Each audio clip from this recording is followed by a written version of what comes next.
acknowledges the traditional owners and custodians of country throughout its league area.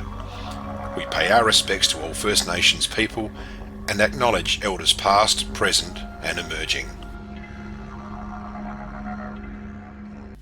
Welcome to Before the Game, brought to you by the Professionals, Murray Bridge.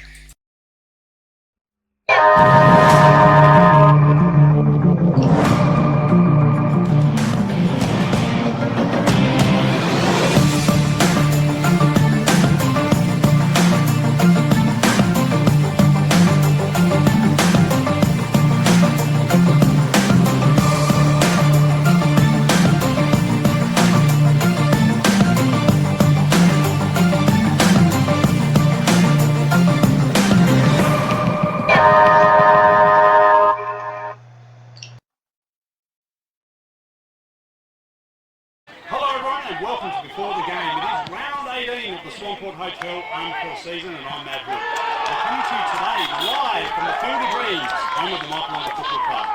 Before the Game is brought to you by Professionals Murray Bridge, and we'd also like to acknowledge our major sponsor, the Swanport Hotel. We've got a superstar-studded panel today, and to first of all, I'd like to say welcome to Shane Snell, Alex Button, and Scott Chili Chandler. Welcome, gentlemen. Afternoon, mate. How are we all going? Beautiful. Absolutely. We've actually got a magnificent day here. It's almost collar up sort of. These boys have got the sandals and the shorts. That's it. Stuck with the longs, mate. Yeah, I thought about it on the way out. Yeah, missed the call there. We did. Now, Tilly, straight off the bat, you've got some big announcements. It's all happening out at Taylor Ben. What's going on? Busy as out there. What have you been? You've been busy signing on here. We've signed. We've got the signatures of Brodie Edwards, Westhoff, Tom Micken, and Nathan Stark signed this morning. So we've got a bit of continuity, bit of what do you call it? Continuity. That's the word. I think you know it. Yeah, no, it's something Taylor needed to do. I know they wanted a bit of change, we haven't got the results, but we needed some stability in the club. It's been tumultuous. You've got the right man at the helm. You've got the right man at the helm. You can build a side around there. Now that you've got those Westhoff and those guys signed, you can go and recruit some good players. Now, I hear you've got an ex-AFL player coming. Who's that? No. Secret schools around here, mate. Oh, all right. I thought you were going to announce that as well. Just have the opportunity last before the game. And it is the last before the game today. So, yeah, absolutely, most definitely. Now, Captain, we need to send a cheerio to one of our very special AFL team members. Hello, Denise. Hope you're doing well down there, and you get well soon so we can get you back on deck here. Absolutely. We need it. We're missing it.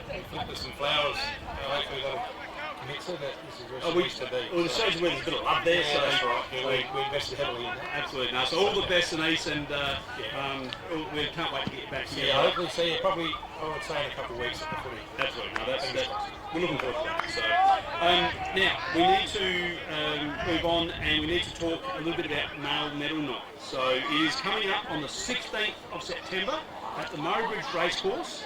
It is a black tie event. It's going to be massive. Red carpet from 6 p.m. thereabouts. You made one mistake. What's that? It's called the Ramsey Brothers. Ramsey Brothers. Yes, our sponsor. Football League male medal night. First mistake ever. Ramsey Brothers? No, but shout out to Ramsey Brothers coming on board and absolutely. And helping out there. I've got to get that sorted for them. We'll see some more promotional stuff coming through next week or two. Absolutely. On that. Yeah. No, that's good. So it's massive. Now, I want to take this opportunity in the last show before the game. I'm going to exclude you from this conversation, Captain, because you potentially have seen some votes for the male medal. So I'm going to talk to Butsy and Chili, and I want to just have a quick talk about who from each side, who do you think is their best chance of winning? We're not going to go through too many players, but just one player from each side.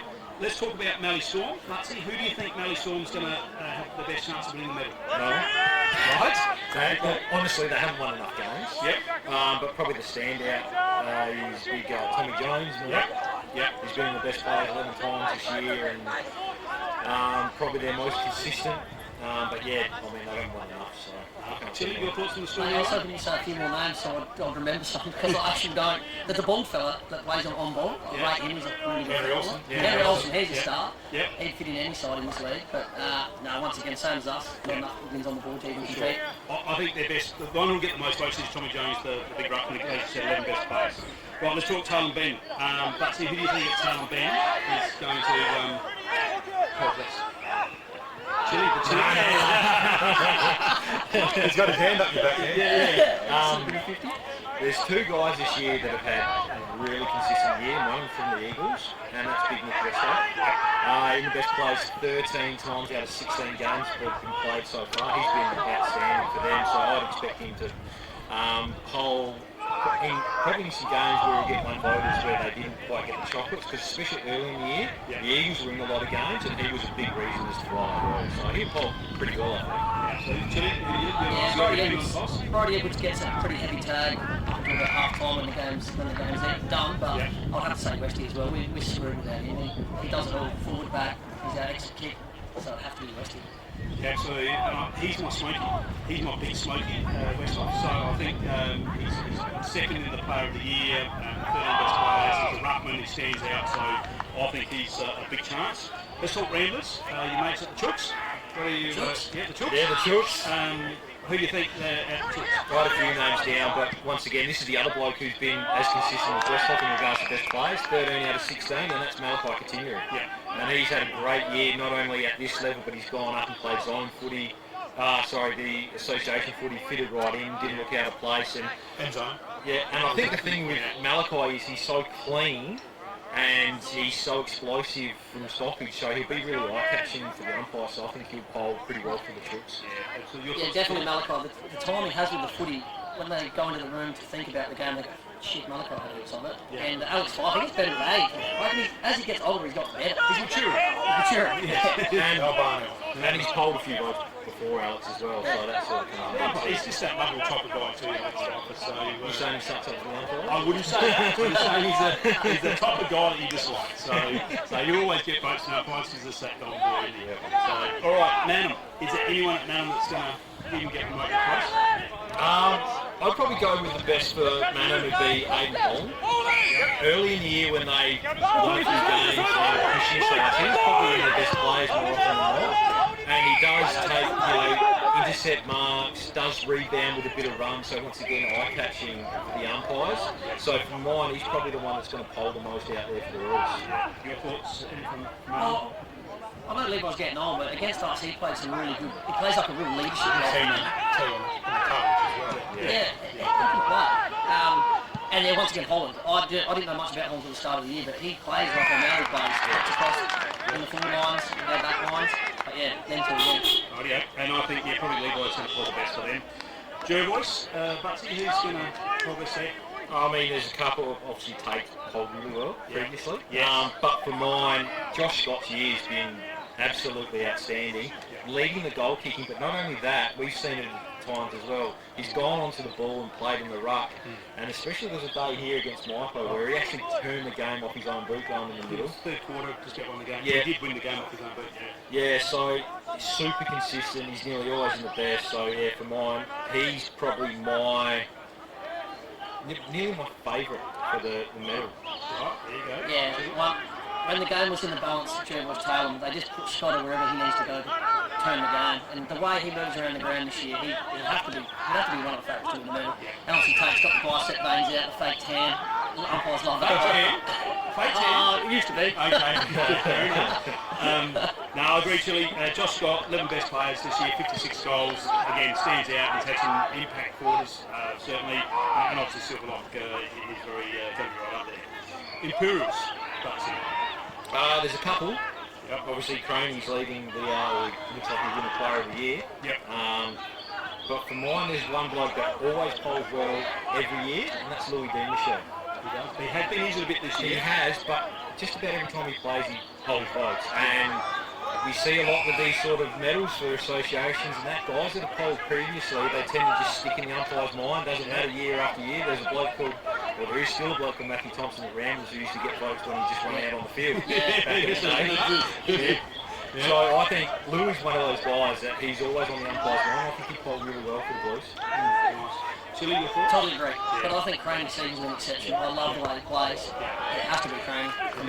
Just watch the body language, please, when we talk to the captain. Will Crane will win the Mar medal this year.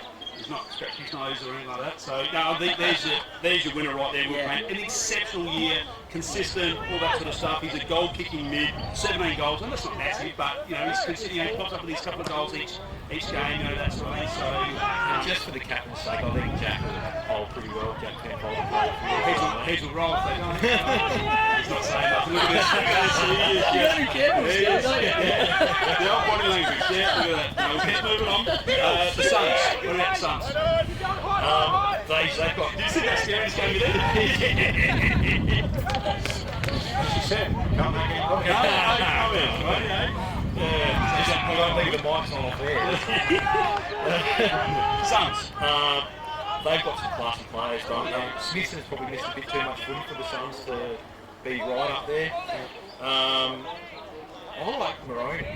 Yeah. O'Driscoll's classy, but Maroney just covers that much ground, and he's got this big thing, socks up too. Yeah, socks that's up, always yeah. eye-catching. That's a tick for you. So he does cover a lot of ground, he gets a lot of ball, and he also goes forward to kick goals too. So I like young Maroney. Yeah, Oh, O'Driscoll, I love the way he plays. Yeah. He's such a leader out there for him. One thing, is Baroni playing? Do we know? Because he come off in the first quarter and it looked like a real bad hand. That's right. We haven't checked it. We'll check it up on that. I can look at the team. Because that's a big out if he's out. Yeah, I'm sure they're going to play. Yeah, for sure. Name. But no, O'Driscoll. Okay, O'Driscoll. And for Michael? No, once again, there's a few. Probably between two. I mean, Reed Collar's come in and had a hell of an impact, but he's come in the back half of the season. Yeah. Jack Klusky is so explosive. Yeah. He runs, he carries, he kicks goals. I think him and young Heine will take voice off each other. They will. But yeah, Jack Klusky for me, he'll be right up there come the pointy end of the count. Yeah, definitely. Chilling, your thoughts? Yeah, no, Klusky and Heine. I thought Heine's was exceptional trying to use him off the back flank there. Yeah, I think Jack Klusky might be surprised. He's another smoky in my mind as well. Cats, Butsy? You got an ex-winner in there, Alex Stilford. Yeah. And Brody Martin. Brody Martin, Yeah, a few years ago. Hargraves, wears blue boots, stands out. Yep. But I see it happen all the time, and umpires, they love a big name, and Daniel Menzies is small, hell of a lot of votes. Hell of a lot. So don't be surprised if it's between him and Josh Scott coming into this camp. That's my call. Yeah. The Smiley Carlos Cats, funded by Smileys. Anyone can win it there. Smiley Incorporated now, isn't it? They're going global on the They are top. global. They're in Vegas. They've all got the secret code that you get the free cards. Yeah. Mate, that team is one of the best country sides I've ever seen. But Menzel will have to. Even some of the umpires will shake his hand and sign the boots after the game. So I think Menzel will win it, to be honest. There you go. Yeah, he's kicks the back for. He's second on the leading goal kicker, and I reckon that he's going to be right up there as well. So there you go. Now, also captain junior camp is coming out. Yeah, we've got a slide for that there, Jimmy. It's on the 4th of September, 7 p.m. live stream it. NFL TV. NFL TV. So yeah, watch it on the Facebook page or YouTube channel. Just search on NFL TV. YouTube. Yeah. Some of the ball open the clubs. Get a little pie night, go to their channel. Well, they've been doing that in the past, so We find it's a good way to do it. absolutely. No, good stuff. All right, let's have a look at last week's NFL TV award winners. Thanks so much. Yeah, well, obviously an absolute smacking from the Cats on the Bloods down there last week, and it was really hard to pick the best player, but James Hargraves got the nod. Goal of the day, Angus Weir in the last quarter. A lovely little finish there. Mark of the day, Sam Sanders from the Cats. I reckon he's taken a few of those now from mine. Is that a few months today? Yeah. Rising star, Darcy Connor. He's a classy footballer. Big future down there. Defender of the day, Lockie Mill. Plenty of rebound off halfback for the Cats. And then, yes, and then the incentive award. He's really heart and soul player of the side, I would say, for the Cats. And that's big Matt Hartman in the ruck. He was outstanding all day. Very, very good. We'd also like to thank the Maribel Standard. They'll be bringing the live stats to us through the main game today, so a big thank you to the Maribel Standard. All right, moving on. We're going to have a look at the leading goal kicker. Thanks, Captain. I'm about to chip in and contribute to this segment, am I? Yeah, we'd like to bring you in.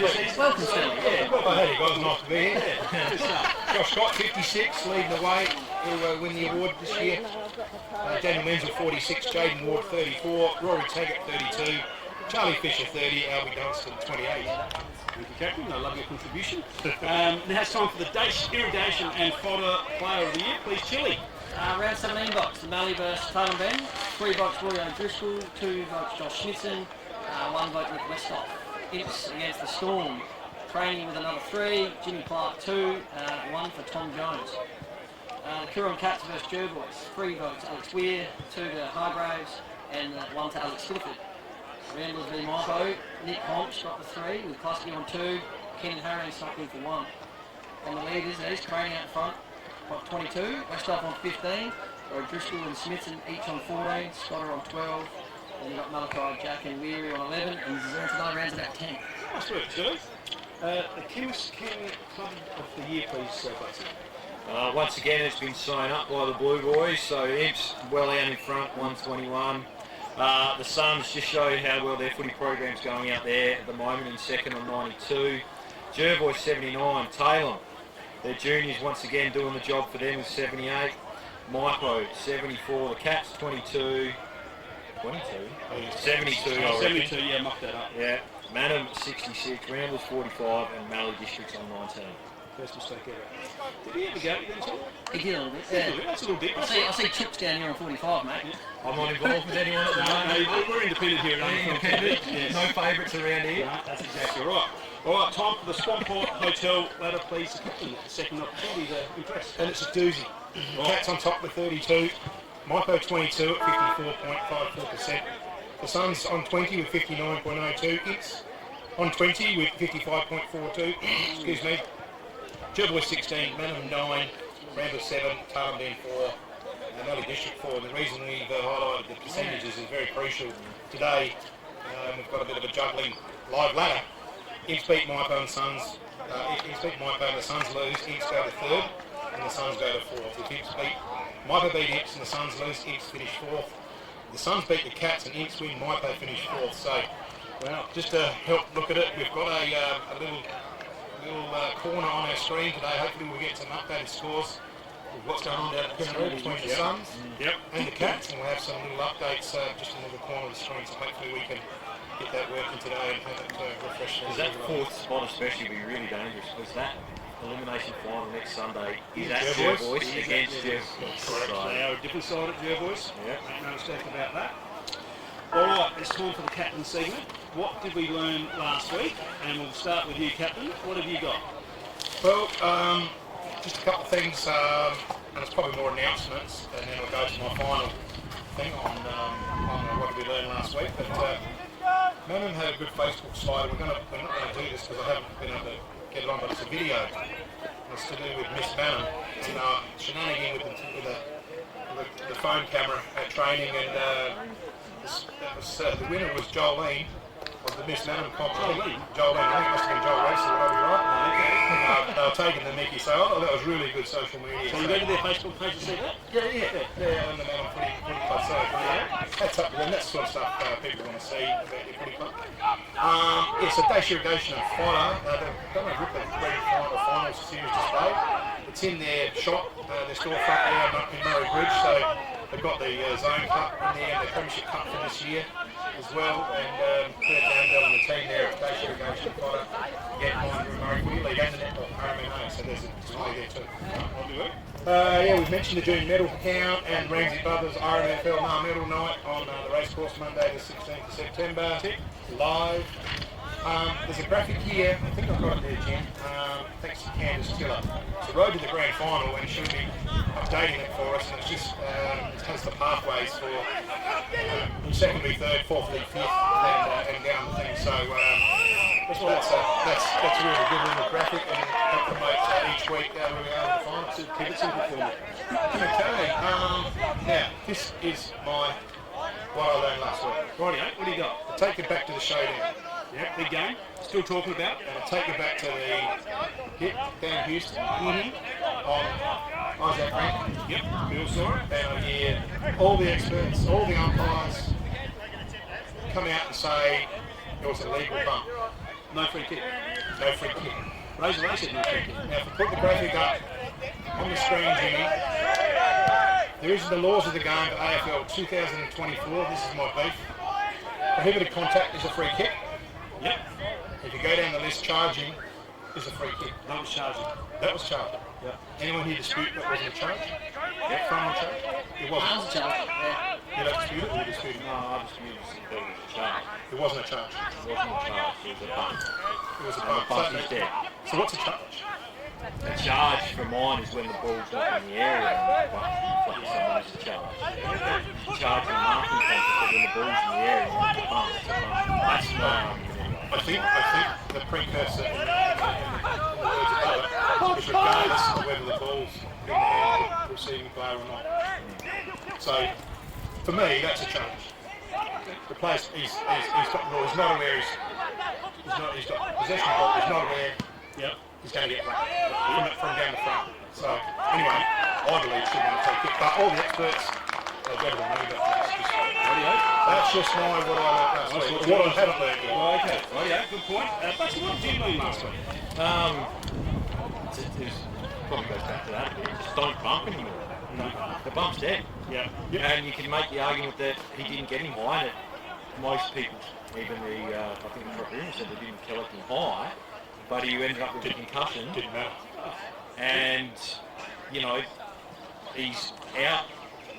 So don't bump, because it is dead. But the thing is, though, the reason why there'll be a lot of people that say, well, the bump, blah, blah, blah, this concussion thing hasn't blown up in Australia yet. It is huge in the States. Lawsuits left, right and centre. There's a few coming through now with CTE. The AFL needs to be seen to be doing something about concussion. And this comes back to any other incident previously where there may have been concussions in a football incident, and a player gets 2 weeks, 3 weeks, then he goes and appeals it, and then it gets appealed in court, and then it gets thrown out. Right? The AFL can then turn around and say, hey, look, we did this, we suspended this player because there was a concussion, but the court has thrown it out, so what can we do about it? So they're seen to be doing the right thing. Yeah. So the bump is dead, you can't do it anymore, and as soon as there's a concussion, there'll be repercussions, and that's, it is tough, and it's not probably what a lot of people think how the game should be played, but with this CTE and the big issues coming from it, the AFL needs to be seen to be doing the right The other thing is you've got Zurich, the worldwide insurer, have pulled out of everything. They don't insure them anymore. So why can't players just sign waivers and say, if you want to earn this money and play this sport? Not stack up. You talk any legal, they will not stack up. I just think if anyone can die doing their job or get injured. Yeah, but you do it. What about UFC and boxers? That's right. How they get away with it? Well, I just think it's going a little. That's a good point. Also, but see, if the freaking Irishman had taken that mark and not double-fisted it, it would never have happened. Right? Simple as that. Take the mark. That's right, he's just setting him up on his way out the door of the prize. He's gone. Absolutely. Let him go. No, He's home? I'm on. No, I'm pro sport. I really miss him. I love the way he defended. And the pity is that he's gone. I agree with you. You do not take family leave 1 round ago. No way. No, exactly. And Chip, what did you learn? Oh, look, I learnt something. I got home after my game out in the Suns, and on Sunday I was pretty hungover, and I watched the Cats beat Jervis. Yeah. And I stayed awake for it. Good work. But one thing I learned is when you take them Taylor Ben boys out of that Jervis side, they don't kick many goals. I say that in a bit of jest. In a bit of jest, of course. But, no, yeah, the Hansons and Lockie Thomases and that. So you're saying no Hansons, no Thomas. It's going to be tough without the Edens boys in there, is all I'm going to say. They're going to hate me saying that. And on that, Lockie Thomas is playing for the Crows today. And if the Crows win, they jump into the 5. And Lockie can't play in the elimination game on Sunday because he'd have to play for the Central side. Because they're registered AFL players. Right. So a little bit going on there. All right. Well, I think the Hansons will play regardless. There might be 2 good legs between them. Two of them, but they will definitely play, I imagine. They've both played about 5 minutes against us in the World Cup, I think. And then see what happens. All right. So now, what did I learn? I learned a few weeks back, Tyson Stiegel from the Cats found drunk in a nightclub. The senior players come out and support him. The club comes out and supports him. Drunk, yes, maybe drunk, maybe, who knows. But he wasn't well, he was down and out anyway. The club come out and support him, right? They did not drop him, all right? And he comes out the next week and he performs. Josh Rosselli, makes a little mistake, comes out and stirs everyone up. He didn't call it a mistake. Yeah. So then on the day, he gets a bit carried away and goes over the crowd and puts his teeth, that sort of thing. And then next minute, he gets dropped this week. There's no support from the city. He's been hung out to dry on social media, right, by his senior players, by his coach, and by the club. And then they go and drop him. The Crows have a culture problem. They need to take a look at Geelong and see how they handle that situation. All they needed to do was go to Josh Rosselli, give him a clip around the ear and say, mate, you mucked up, don't do that again, because he is their best forward in the comp, best small forward in the comp, and in the top 4 or 5 in the comp, and they go and drop him for that on the last round of the year. Yeah, I'll say you kind of scored on Will Goodings on 5AA, and I couldn't agree with you more. The issue I've got is he has now got a whole summer where really, and if they're saying that it wasn't just those couple of incidents last weekend or whatever, if there's a string of it, if there's been a trend, they should have hit it earlier. Absolutely. They should have stood him down for a game early, so allow him to come back, because he's a young footballer. Yes, they can't afford to lose. And I wouldn't be surprised if he was looking at it. Absolutely. Yeah. As sad as it is. So I think you'll find this has been chewing away under the surface a lot longer than just last week. Yeah. And Other problems, you know, or you mean him ducking out of contest? Players probably don't like it. I think this has been brought up to him numerous times this year, and it's finally got to the point where this sort of broken the camera's back. I think that's what we find will happen. I'm not saying... well, Nixie's got my number. He can ring me and talk to me about it. I'm just saying, I think, because I love the kid, I reckon he's sensational. He's a gun. And I backed him up last week and said I love the whole banter and all that sort of stuff. Screen. But I think what you'll find is that there's been numerous times this year he's been spoken to, and it's got to the stage where they've Had to take action. Okay. Oh, yeah, we've got, So what did you actually learn? well, I Treat learned it that, more in my opinion, the Crows have got a culture problem, and Geelong are the leaders when it comes to handling little issues. Right? So, I think the other part of the Crows problem is this man. oh, yeah, that's been a big problem for years. That's a ball game. Yeah, no, we could go through every that loss, but we're not going to do that. We haven't got time. I agree with you on the Cats and how they deal with that sort of stuff. Yep. And I even mentioned last week the Hawks, how they go about it. You look at Ginnivan, jumping over from the Pies to the Hawks and his new lease on life. So there are clubs that do it better than others. But I've read a thing, and Carl Pfeiffer actually today in the paper, from his good ramble at Carl, the Pfeiffer plan, he actually had a little opinion piece in there, because there's a big... Well, there's a double praise spread on the Crows player, I don't know why. But he did say that the Crows need to adjust and embrace this sort of stuff and allow these guys to enjoy their football. Otherwise, guys like Josh Shelley will keep leaving the club. You've got to have guys like Chile on the field there, I get pulled up all the time, shall I say, but you've got to walk that line. People are still talking about your back pedal 2 years ago. Oh, yeah. Yeah, that was. What was the Sunshine that was going to put him into the car park? I forget the big fella. Oh, the big fella, he's a big fella. Mate, you were that far from being Austin, I'll tell you. Yeah, number 7, but it was a beautiful back step. He went straight past you, and the way you went, it was we should bring it back. Right, we do need to thank our sponsors on the show. Professionals, Murray Bridge. So Chili does this when he gets on the panel. He's sort of Gets him up and about. He does. All right, now. Yeah, we went a bit serious there, actually. It is, It's a bit light-hearted, that It is. Jeez. Now, you did an interview today with Craig Kemp, from the Maryland Sport and Recreational, he's the field officer. Can we have a listen to what you guys are chat about? Yeah. After the interview, please, Jim. And we've here got Craig Kemp, he's a sport and rec coordinator for the Marylands. Welcome to Before the Game, Craig. Thanks for coming on. Thanks for having me. Pleasure. You've got an interesting role within the council, and I guess we could explain a bit more. You might be what your role is as far as the regional council go. Yep. And what you're setting out to achieve. Yeah, definitely. So I work for an organisation called Impact, which is the Integrated Marylands Physical Activity Committee. And they're a collaboration of the 5 councils in the Marylands, so Royal City of Murray Bridge, Coorong, Murray, Southern Valley, and Karoonda. I think Jimmy's got a slide he's going to put up for that, aren't you, Jimmy? Fantastic. Yeah, so it's a partnership between the 5 councils, which is the history of it. It was sort of implemented around 20 years ago. So a lot of people probably don't know about it because they've been working, I guess, behind the scenes. But there's a member from each council that sits on an executive committee, and they have been, I guess, behind stuff like Star Club, Health the Maryland, stuff like that. You probably would have Star Club. Yeah. So essentially, Star Club is no longer anymore. A lot of people ask about Star Club. You can't access that still through a different portal on the Office of Sport and Rec called Game Plan. But yeah, they were good enough to, I suppose, win some money through the government, through the Active State Collaboration Grant, and then that was able to finance my role and the programs that we were able to implement. Okay, the programs that impact, what sort of recent success have you had and what's going on in that space? Yeah, so we've got 2 flagship programs. The first of those programs is the Daughters and Dads program, which is a program, as it says, for dads and their daughters, based around evidence that suggests that if dads are involved with their daughters early on in their physical activity careers, then they're more likely through teenage and adulthood to continue. We've implemented one of those programs so far down in the Southern Valley at Pinaroo. We had Beck Najalki, who was the facilitator down there. Beck plays A reserves for the Suns. We had 14 dads with their daughters that went along to that program.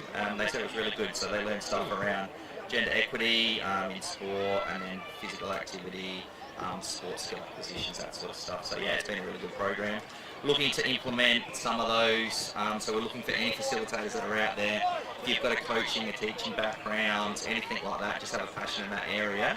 We're looking to do one in Murray Bridge, one in the Coorong Council, possibly in Tailem Bend, and then one with the Melbourne Sporting Clubs. And tell us about Strength for Life, Craig. That's another one that you guys have been working on. Yeah. So Strength for Life is it's been really successful. So we've got about 8 centres for that, spread right across the Marylands, and it's a strength and balance program and fitness for males and females that are 55 years or older. So I think Jimmy's going to put a tile up. So you can, so you can scan that QR code if you're sort of watching this online now or later on, and that'll take you straight directly to one of those centres where you can register. We've got over, I think, 150 participants. It's I guess the big plus around this program is it's a program that's specifically designed for your needs. So if you've got a crook elbow or shoulder or knee, or foot injuries like you have, then they'll design a few of those. So they'll design a program, but you get to do it in a group setting. So you get that individualised program, but in a social setting. Okay. So yeah. Interesting. And what other initiatives are Impact involved with at the moment? So we were lucky enough to win a grant from the Australian Sports Commission for pop tennis, which is a modified version of tennis. It's a little bit like pickleball. Have you had pickleball before? No. Yeah, it's like a... Pick a box, that's going to make a while. Yeah. Bob Dyer. No, pickleball, so it's sort of like paddlebats back in the day. Yeah. So the councils have partnered up with the 2 tennis associations, so Murray Bridge Lawn and Lower Murray Hardcourt. We're running that on Tuesdays over at the basketball stadium. So 10 to 12, we've got a session for 50 plus residents. So we've got 12 ladies that are playing in it at the moment. They love it, have a ball. It's a great way to be active on a smaller court indoors. And then we've got an evening session, I think, from 6 to 8. There's around 30 people that go and have a hit. It's purely social, you don't need to know how to play tennis. So yeah, that's been really good. Cool. Maryland's inclusive sports event? Yeah, so there's, that one? yeah, definitely. So there's a bit of feedback within the council areas in the region that there's no real sports or organisations currently catering for children with a disability. So we sort of got together and have come up with the Maryland's Inclusive Sport event, which will be happening on October 9th. I've been able to get 5 of the state's sporting bodies to come down in Sandful, Saka, football SA, as in soccer, tennis SA and basketball SA, and they're going to run a come and try event for all the kids in the region, which will be really good, and then run some programs post that event. The other thing that's happening, which is probably hopefully interest to like some of your viewers, got a lot of clubs and associations, coaches and volunteers here. We're going to run an information session directly after that from 5:30 to 6:30, where some of those sporting bodies were going to deliver some inclusive practices, so how you can cater your trainings on your day-to-day to include kids that have a disability, so they can be involved within your club life, and also how to make your club a more inclusive environment for accessibility, and all that sort of stuff. So I think it's going to be really good, something that's needed in our community. So yeah, and hopefully we're going to get some programs that'll come off the back of that. I already know that MyPo are really keen to do an All Abilities Auskick. Hot tennis isn't inclusive. The basketball are doing some stuff in that space. Jo Connolly, who works for Second, former local, she's the inclusive officer. She is going to implement with the MTCA a Woolworths Blast for kids with a disability, I think sort of in term 4. So yeah, that's going to be really good on the back of that event. Sounds like there's heaps happening. Yeah, I'm busy now. And the inclusive space, and I tend to concur with you. You look around footy grounds and a lot of the families that would certainly love to be involved in that type of thing. They come here every week anyway, so good opportunity for those. Yeah, most definitely. Play Like a Girl. Tell us a bit about. Yeah, so through the Impact group, we were able to, and our grant through the ORSA, we were able to get 5 fully funded scholarships to the Play Like a Girl Empowered to Lead program. So they're a $1,500 scholarship, so quite a whack of money. It's all online. You can follow Play Like a Girl, just search that on all your channels. They've got Instagram, Facebook page. But they're a really good organisation, and they do a program to promote leadership within young girls and older women within our community, mainly around sport and physical activity. I was going to ask that, is it around sport, or is it other activities or hobbies or anything like that? It's a sport thing. Yeah, it's mainly sport focused, but it does have like that leadership aspect and qualities. So we've got one for each council. So we've got a few applications at the moment, but it's really simple. Like scan that QR code that Jimmy's probably got on the screen at the moment. He's a ripper. And yeah, scan that QR code, and it's really simple. Like a lot of applications. So you could be in leadership, for instance, in netball on the court as a coach, or even possibly into administration. Yeah, anything. That sort of thing. Yeah, you could be like sit on a committee. The idea around it is for those type of people is to do this program, and when they're upskilled by doing it, they can take it back to their local clubs and associations within our region, and then sort of help portray that message to other people and be a bit of a leader and a champion in that space for our community. That's brilliant, and since Jimmy's taken the slide off, just some half Armfield TV and review. Thanks for coming on, Craig. And Nice, thank you. Expanding on what's on your portfolio, a fair bit on your lap there at the moment, but there's nothing else that you wanted to cover? Well, there is something, but I can't go. I can't go too much. It's embargoed at the moment, but we do have an event that's coming. It's going to be massive in October. So I can't give you too many details. It's to say keep October free and stay tuned on all your local council social media, socials, and will be some details released for that soon. But it's going to be really great for our region. Exciting time. Well, that wraps us up here, but thanks for your time, Craig. No worries, thank you. Hopefully everyone got a little bit out of that and can take something back and support some of those events. It's pretty busy and pretty exciting. Yeah, thank you for the opportunity. I appreciate it. No worries, back here, guys. Thank you. Chili, can we have a B grade score update at half time, please? You picked me on this chair. Forpo 2-2 to Imps 8-7. MyPo 2-2, Imps 8-7. Thank you. Half time. Dylan Bollock, blue machine just rolling along in the twos. Absolutely. Now, talking about blue, what's going on with your toenails, Bugsy? Can you just explain? Just get it up for the camera. I didn't get your leg up that high, but the camera's coming down to you. What happened? When you've got a 5-year-old daughter, Abby? Abby, things like this happen. So That's so sweet. Yeah. they need a redoing actually. They're looking a bit ragged, so I'll get Abby on them tonight, clip them up, and At least you've got a colour coordinator. Maybe you can get a darker shade blue next week, please. blue, yeah. That'd be nice. I must admit, I have been in that same Is situation. it a problem with nail polish, or is it like crayons or something? There's a problem now. Yeah, she's on there for good. So, nice work, Butsy. All right, let's talk Facebook pages. Let's have a look around the traps. We'll kick off with the Coorong Cats. And Adam Hurl last week alluded to a big announcement on last week's show, and it was, and here it is, Daniel Menzel has re-signed for 2025, so well done there. Yeah, the Imperials, congratulations in the camp for Alana and Sean Sandwich here. I should say it's Alana Sagasi and Sean Sandwich. They're engaged and not married, but birth of Olive on the 16th of August. So very proud grandparents, Jackie and Tony Sandwich. Absolutely. Tickle. Big day down at Fly Park today for the Bloods. They draw the 1926 raffle tickets. They're $100, and the last tickets out will win $2.5 grand. So there's a big needle collect there. That's taken them since 1926 to sell. Is that what you're saying? Well, will the best player just happen to win that ticket? Oh man. Shelley, continue on please, we'll get ourselves in trouble. Mallee Storm, the 2024 Senior Football Netball Presentation Dinner is Friday, the 27th of September. That's a quick one. Over to Manham, they had a mini ruse ball the other week. There's some shots here from Jubba Photography. Their regular photographer does a great job, Jubba. And, it looks like they had a little fun, the kids at Manham. And then for the Tigers Junior Football Presentation on Thursday, the 26th of September. So if you're from the Tigers and you've got a young lad playing, get around that and get involved. I'm at the Chippy Chuk Chuks, the position vacant for the 2025 Senior Coach. And I won a sports bet. Bobo's playing $1. $1. Sports bet.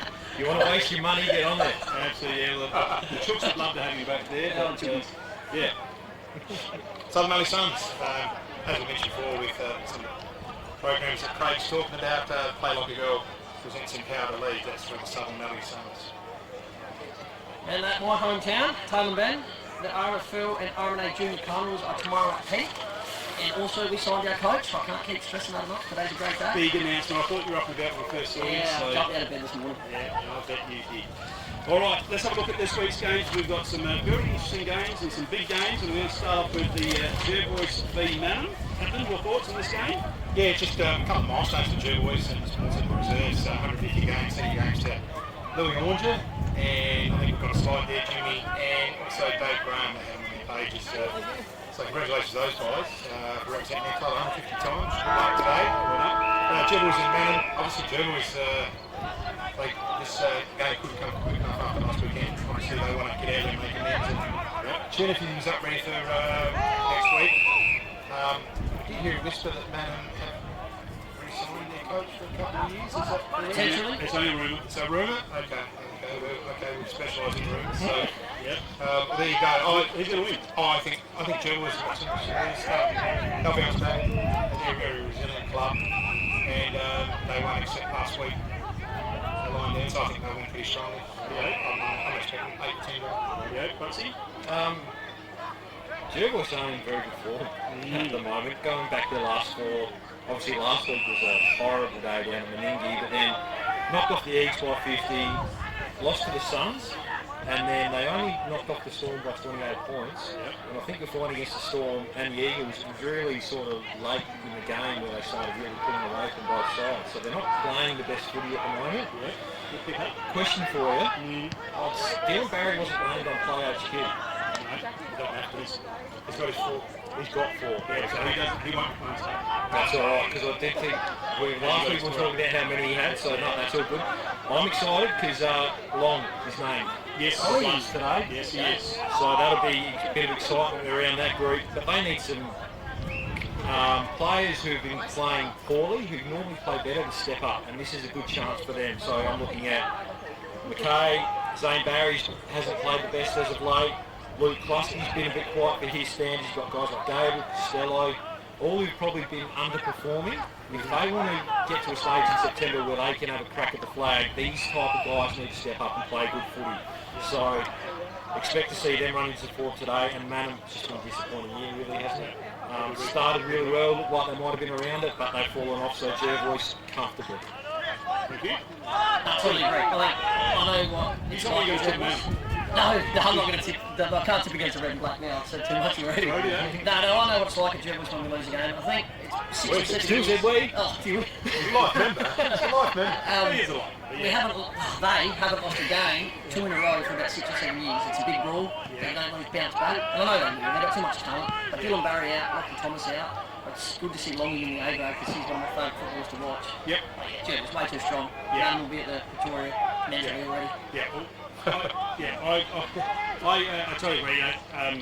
Jervois will not lose 2 in a row. Make no mistake about that. Tate Silverlock would have picked up some pieces this week, put them back together, and has regrouped his side, and they'll come out with a win today. Next game is the Mallee Districts v the Chooks. Catherine. Yeah, that's a Peruda, I believe. Interesting match. With Mallee Districts, I know last week against the Blues, they competitive 3/4. I think they just ran out of gas. Maybe they just quite got it in the tank. But obviously they've got some ability and they're prepared to work for 3/4. So Ramblers, on the other hand, they want to finish strongly as well. I mean, we talked about Fife and continue particularly wins there. So but I think Ramblers will get the job done. I don't think it's an easy game up there. I think it took me close. Okay, Bugsy, your thoughts? I mean, the Storm, their last 4, I think the closest they've got to the Bloods was 28 points. Apart from that, they've all been around 10 or plus goals they've been beaten by. So I think they might have mentally put the queue in the rack for the season, to be honest. Yeah. They get an advantage with Jones, who we've already spoken about in the ruck, giving them first look. If they're going to win, Big Pate needs to fire forward. He needs to kick goals, but he also needs some supply too. So I think they're going to struggle to get that irate Ramblers midfield over the Storm. And I think the Chooks will get the job done. I want to shout out to Bade Ellis, playing 100 games, senior games for the Ramblers Football Club, so well done to Bade today. So Ramblers for me, and look, they'd be disappointing. There's probably games they could have won, and they could have been the best of the rest. But they just can't get the job done, but I do expect them to get it done today out at Karoonda. Nice work. Chile, your Yeah, thoughts? totally agree. First and last game. I think Ramblers, like you said, around the mark. They need a really key forward to straighten them up. But yeah, Ramblers today, and look, Coach used to say to us when we were a poor side at Jervois, what you show in the last few games is a resume for next year. I think Ramblers need to put them away. Because when we played Storm, I think it was nearly 10 goals. We think we're a better side, but Ramblers need to execute that today. We need that day too. What's that? Very good win. Still Yeah. celebrating it, I think. Yeah. So you ready to go with Ramblers? Oh, sure. Yeah. I think so. Yeah, I'm going with Ramblers too. I think just a slightly better midfield and probably just want to finish the year off. So Ramblers for me. Very interesting game this next one. Out at Penaroo, Southern Mallee versus the Huron Cats. Captain. Yeah, look, what a ripper this promises to be, and it's a pity we had a clash with this fixture here as well, because it would have been a ripper to cover.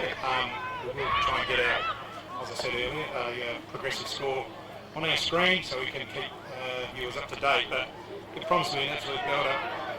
I haven't seen a team like Huron Cats like I saw last week for a long time, and I'm talking about years. They Probably a 2014 Bendy Premiership side. No. Better than that? This team are slick, they're skilled, they're drilled, they're tall, they're fast, they're clean, they're ruthless, they're everything, and I just don't think the Suns have got that edge to them. The Suns are a very good team, don't get me wrong. But there's probably just a few little weaknesses there where the Cats haven't got it. I'm not mentioning any names because it's just stars all over the place. If you talk about the Suns, you talk about Driscoll and Maroney and Smiths and these sort of guys. You go to the Suns and then you start at men's. Tommy Carey, Martin, Weir, Hargreaves.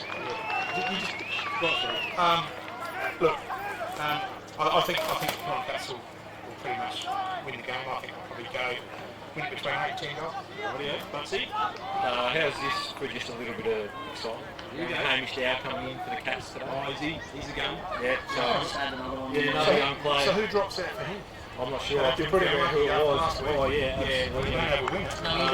Young McCormack. Yeah, that'd be the one I reckon. Probably the unlucky one. That is unlucky. It is. Because he was serviceable. He didn't do a thing wrong. So, but they showed, like Snell said last week, their ball movement's exceptional. They spread the ground, they use the whole width of the ground, so they're really hard to defend. And when they get the ball in their front half, they're really well structured. The Suns have got a midfield that might be able to actually compete and get the ball in the front half. And maybe put the Huron Cats defence under pressure for the first time in a long time. If you look at their last 4, Bloods by 110, Storm by 77, Blues by 87, Rouge by 74. Their back six haven't been challenged at all for a long time. So if the ball does get down there, there is the possibility that the Suns could score and just put them under the pump. But I went through and looked at some matchups. Tom Keogh, Dan Menzel were named to start on each other in the middle of the ground. How's that for a little matchup? I mean, Menzel will slowly drift forward and do what he wants, but that's tantalising. You've got Hyde versus Hartman in the ruck, O'Driscoll versus Hargraves, but Smithson and Stidiford, like, just pure matchups across the ground. If I paid to get in, I would pay for it. So I reckon it's going to be an absolute cracker, and I think finally the Cats might have a side that can put them under the pump that's got a bit of class around the midfield that can go with the Cats. And I think the Cats will get it done. Maybe only 2 or 3 goals. I reckon it'll be a really good game. Really good game. No, I don't agree. I think Cats by 40 or 50 points. I think they just, the momentum they were good at last week, bringing in young Dow. I just can't see anyone beating them. I think Michael, when they get their guys back, will give them a good shot because they got levels to their game as well. But no, I just think Cats are way too good. And, We're just going to it's a week by week competition. The lid never went on, I don't think. No. So I'm just going to ask you boys one question then. Let's assume that the Cats are going to go straight through to the grand final, and that may not happen, but let's say they do. Who's the other side in this league that's going to best challenge them on grand final? Double Blues. Double Blues? I reckon the Tigers. Tigers? I think Stevie Summers proven come from Michael, just changed the way they play. I agree Tigers is a side to have a crack at the Cats. Alright. So, I'm going to go with the Cats. Of course, Mypo v Inks, here it is. It's got a double chance. You need to win, Captain. Can your Blues get over the line today? Oh, look, I think they can. They need to put it together. They're only going recent form, and last week, last quarter, they took on 17 shots or whatever. So, took the end of the game, you can only do what you can. The opposition presents in front of you. Mike Long up down, still a few. I'm not sure Riley Robinson's back in. No, he's in the country, but he's not playing. A little bit of a sore spot. Next time. He's fine. It's just he's going to be a little 30 out there. So, look, they're going to be really tough to beat for the Blues. Like they here at home. As you can see, big crowd here, beautiful conditions. Probably loads of bounce, but I might maybe lose a bit up by a couple of points. Thank you, Captain. Butsy, who's going to win? It's going to be a good game. The styles, Michael, I like to play up really high and then try and get, one-on-ones inside 50. And if they get taken one-on-one inside 50, it's going to be hard to stop. So it could be a day out because they're explosive on the ball, with Colour and Musky running around. Can they free up high at half back? Do they need to put someone to him just to run with him and make him accountable? I think you have to. And then you look down back as well, Mills likes to float around and take intercept marks, and Corey Jones plays that left-down role. I would wonder, if I was coach, do you throw someone like Ben Dover forward? Then all of a sudden, Mills can't just roll around and do what he wants. He has to be accountable. And we've seen Ben kick goals in big games. They've got to kick goals to win. Yeah, and I just can't see where they kick their goals at the moment. Well, it's their midfielders been kicking them all year. Exactly. So, Its form's not the greatest side. And like I said, they were really, the Storm were neck and neck until the last quarter last week. Then you go back, they lost to the Cats by 87, only beat the Chiefs by 2, beat the Eagles by 38. I think that was close into the last quarter as well. So they're not playing the best footy at the moment. I think Michael get the job done. They're really just looking nice. Like I said, Tate's moving really well. Colour close behind. And they're guys that are the next level down are contributing at the moment as well. So Stevie's got them humming. They're looking good for finals. I'm tipping Michael to get the job done today. Yeah, Imps lack a lot of light going forward. And I know that Jaden Wood will fit perfectly into Imps. So we dig it the Blue Boys there. They're trying to lock it. Imps are the team in the 5 that I'm the least scared of out of the Suns and the Michael and the Gerbils. They just lack that. And I agree with you. Bogan's proven he's kicked 8 goals and loses the grand final. Bogan's is a key forward. Winning that game. So I don't know why they don't play Bogan on board. But once again, I can't see anyone get close to Michael. They're going to build some momentum in. And quickly too, just before, a shout out to Mitch Lena playing his 100th game as well. Well done, Mitch. Good effort. Now, Tilly, just look down that camera and tell Jaden Ward why he needs to stay at home, Ben. Your girlfriend's there, mate. It's the place to be. It's the place to be. If you want to hang out with this man, stay around. He'll be more than one girlfriend going in. What's going on? You've got any clue? We want to retract that right now. I want to say one thing about today's game. Hang on, I've got to fix something you said first. No, he's all right. No, suggest. Yeah. Just the young talent out here today. I've just circled the team sheets, and the 19-year-olds on the ground for Michael Onder, Braden Hine, Harry Stone, Jacob Bates, and then there's 21-year-olds Jordan Hine and Declan Fritchley. And look at him, so they've got Kyle Staper, Zach Taylor 17, Blake Langton, Jack Bell 18, and Lucas Young 19. So 5 from each side.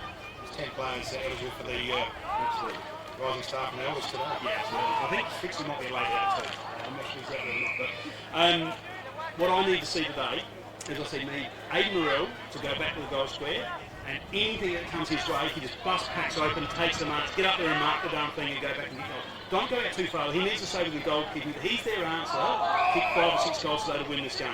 All right? He needs to have that attitude. If that ball's in the air, that is mine. No one else is going to grab that ball but me. Right? If they do that, it's a win, but I don't think they will. Michael are going to win today.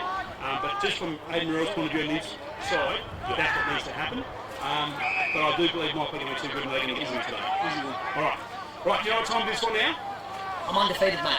It is time for the award-winning match quiz. Harry's going to bring in the bats. This is the last quiz. A super quiz we're going to call this for the last game of the year. All right, Chili, just sort yourself out, get yourself ready. And you're still going to share it too. Yeah, well, still, We're going to need to get Love him. the finish Australians. We're going to need to get him into that fifth, please. All right, we test your buttons, please. Captain. Butts. Chili. Right. Question number 1. If Maipo beats Imps and the Suns lose, who finishes 4? The Suns or Imps? You didn't even hear the question, mate. Yeah, Just it is Imps. Right, we'll give you 1. So that, in last week's showdown, who received the showdown medal? Captain. Yes, Captain. Butters. Yes, that's Butters. Correct. That goes to Butsy. Butsy saying 1. No, it's number 3. Dylan Hogarth with what number? Chili. Number 7. Yes, number 7. Chili's on the board. Everyone's on the board. Right, question number 4. Who did your boys play today? Chili. Actually, it was. They played the, oh my god! Man of it is. Oh my god! Chili, that was in there for you. All right. This week, question number 5. This week, Ports Powers, Sam Powell-Pepper, signed for how many years? Yes, 2.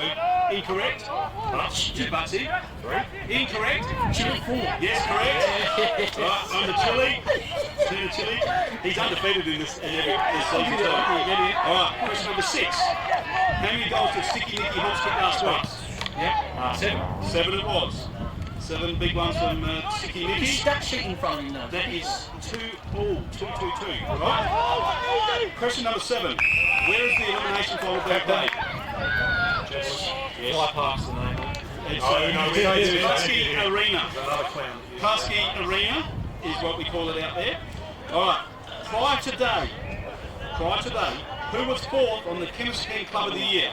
Chili. Yes. It was the Germans by a point. Yeah. Yes. Tail. Yes, it's Tail and Ben. By a point. And you don't remember your points ahead. Yeah, Chili. Yeah. 78. Yes, it was 78, you don't get anything for that. Right, so Shane gets that one. Have you already put that down, did you? 1, 2, 3, 4, 5, 6. How many questions are there? No, you get that one. Alright. Yeah, I think you did, but I'm just not plugging those. So it's 2 Butsy, 3 Shane, and Chili 2. Right, question number 9. How many Smiley Carlses are there? Captain. Yes. 5. Incorrect. Chili. Yes. 4. Yes, 4 it is. It's a trick question because Meningi is the Meningi Carlos. Oh, yeah, I knew that. That's how I knew that. Yes, that was a trick question. So Chili comes on to 3. Ching ching. Yeah. So nice work. Now, this potentially could be for the win. Right. So we've got Butsy, or it could be a tie if Butsy gets it. But Butsy's on 2, Shane's on 3, and Chili's on 3. Who am I? Butsy's good at this. I was born on the 10th of September 1993 in East Fremantle, WA. I started my career at the age of 15 in Perth before moving to Sydney. My father and brother played in the AFL. I have an English father and Indian mother. Captain. Yes. Sam Kerr. Sam Kerr it is. And Shane, you're going to win with 4. But I'm going to do the tie-breaking question just to finish off the day, all right? This is sitting in clean sweep, this back up to. This is for me. How old am I? 52, 53 or 55? Butts. Yes. 40. No, you're correct. It's one of those. You? Yeah, me. 53. Incorrect. Yeah, Captain 55. Now I'm 52. Gee whiz, you were close. Was it the one that's under his closest? Yeah, close. All right, so Captain, you are the official winner of Matt's quiz in the last game of the year. Well done. Good stuff. Now we just need to do a couple of thank yous, considering it's the last show of the year. We do need to thank our major sponsor of the show in the professionals, Murray Bridge. We also need to thank our good friends at Dutton's who supply vehicles on the long distance trips. They supply us with the Ranger, the Mazda Bravo, whatever it is. Yep, so big thank you to them. Love that. We also need to thank all the coaches and the players that come in for the interviews. Without them, we don't have a show. We also like to think we've had heaps of people from club people on the panel, like yourself there, Chili, great work. And also our Armfield team. I'm not going to mention them all because I'll miss someone, but everyone in behind the scenes that does all the work that makes this show an absolute great show. We've had a blast doing it. We're averaging over 2,500 views each week on this show, so it's just been massive and just growing leads. So Just quickly on that too, shout out to everyone who watches as well. So thank you guys. our for viewers, tuning in. absolutely, yeah. Mum and Dad, I know you're watching as well from Ballina today. Up at Robin and Carol, so cheerio to you guys. But And Denise in hospital. And Denise, Denise. definitely, yeah, all the best. So, look, it's been a great year. We're back with finals next week, but no more before the game. So, it's a big thank you to all out there. I'm Matt Hood. Thanks for watching.